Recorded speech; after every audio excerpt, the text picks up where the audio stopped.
ఏంటి ఇక్కడ నేను కింద పడేసి నువ్వు వచ్చావా తెల్లారి సొమ్ము చేసుకుని నేను మేడ దిగలేను మేడ నుంచి పడేస్తాను చూడమ్మా మేడ నుంచి పడితే పెద్ద మంది చూస్తున్నావు గొడవ పెట్టలేదు బాబు ఇక్కడ నేను చెత్త పడేశాను అది వచ్చి దెబ్బలాడుతుంది దానికి ఏం సంబంధం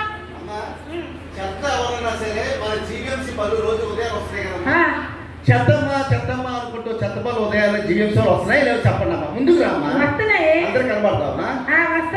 మరి వస్తున్నప్పుడు ఇంట్లో ఉన్నటువంటి చెత్తనంతా కూడా వంటింట్లో గదిలోటువంటి తడి చెత్త పొడి చెత్త ప్రమాదకరమైన చెత్తలు వేరు చేసి కాస్త మన జీఎంసీ పల్లెకి అందించాలనే జ్ఞానం మీకు ఉంటారు కదా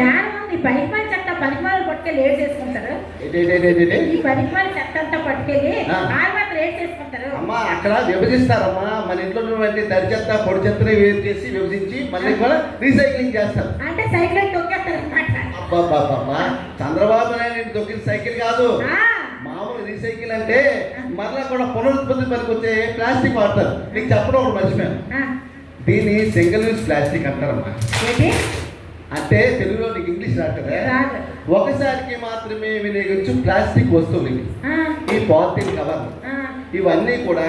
మీరు తీసుకొచ్చినటువంటి ఆహారాలు తాజా ఆకుకూరలు కూరగాయలు ఇవన్నీ తీసుకొస్తారా ఈ ప్లాస్టిక్ వ్యర్థాల్లో తినేసి మీరు ఏం చేస్తారు రోడ్డు మీద అలా పడిచేస్తారు అలా దాచుకుంటే ఇంకా క్యాన్సర్ భయంకర రోగాలు వచ్చేస్తాయి తర్వాత మీరు హాస్పిటల్కి అలాగే పొడిచేస్తాం అమ్మా నేను చెప్పింది నేను చరిత్రాలకు ఇలాంటి ప్లాస్టిక్ వస్తువులు దీంట్లో మైక్రో ప్లాస్టిక్ ఉంటుంది అదే నీకు అర్థం కాదులే మైక్రో ప్లాస్టిక్ అని మన రక్త కణాల్లోకి దీంతో పాటు మనకి వెళ్ళిపోతే రక్తం అంతా కూడా మనకి శరీరం అంతా కూడా ప్లాస్టిక్ అమ్మా ఇది ప్లాస్టిక్ కాలుష్యం అలా కాల్చకూడదు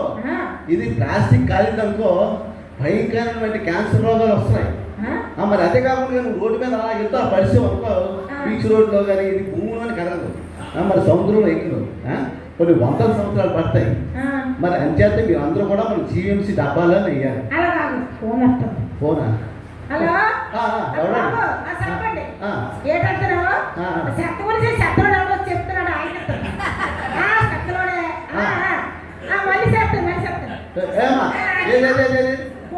ఈ సెల్లో ఇందాకలా కూడా చెప్పారు కదా ఆయన ఎవరో మహానుభావుడు ఇది కూడా సెల్లో కూడా మనకి దీంట్లో కూడా అనేక డేంజర్స్ అంటే ఈ చెవులన్నీ కూడా బొక్కలైపోతున్నాయండి రోజు తర్వాత మైండ్ దుబ్బేస్తుందంట ఇది కాలుష్యమే మరి నీకు తెలీదా ఇవి కూడా ప్లాస్టిక్ కాలుష్యమే అమ్మ దయచేసి మనం అందరం కూడా ఇలాంటి ప్లాస్టిక్ వస్తువు దూరం పెట్టి ప్రతినిత్యం కూడా మనం ఒక మంచి అలవాటుగా రైతు బజార్కి వెళ్ళినా షాపింగ్కి వెళ్ళినా దాడి సత్యనారాయణ ఒక హీరో లాగా మంచి గుడ్డ నా వేటిస్తారు ఇది ఇలా ప్లాస్టిక్ కూరగాయలు ఇస్తారు అలాంటి వాటిలో వాడనుకో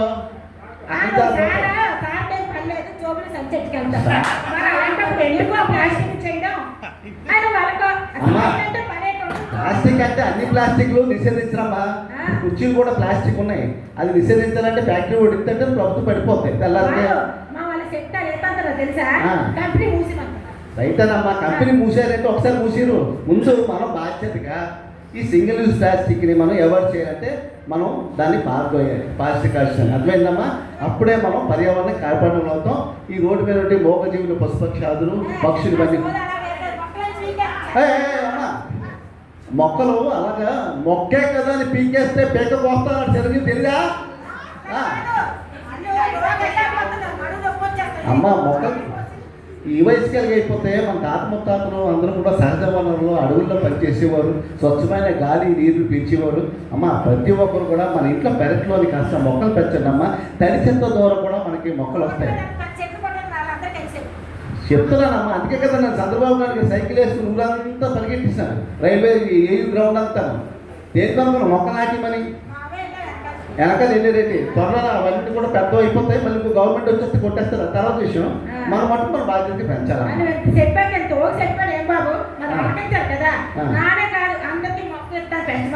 చేస్తాను ఇప్పుడు పచ్చని చెట్లు ప్రకృతి చెట్లు పచ్చని మొక్కలు పెంచండి దయచేసి మన ఆరోగ్యాన్ని కాపాడుకుందాం మన భవిష్యత్తు తరాల కోసం అంటే ఎవరి గురించి వదిలేయండి, మన పిల్లల భవిష్యత్తు కోసం.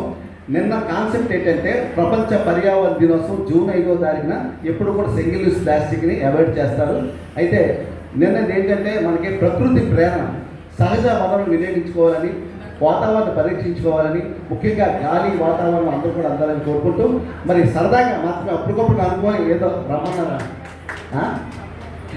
వదిలే అమ్మాయి, నెక్స్ట్ టైం వచ్చినప్పుడు మంచి చేద్దాం. ఓకే బ్రదర్ రాజ్ కుమార్ గారు, మీరు మరొకసారి అభివృద్ధి తీసుకుంటారు. టీవీ గణేష్ గారు, నేను కూడా ఖాళీ మిత్రులు, నేనున్నాను. ప్లీజ్ అందరూ కూడా హ్యాపీగా ఎంజాయ్ చేద్దాం, మరొకసారి కలుద్దాం. లాస్ట్గా నా ఇవ్వాలంటే కమలా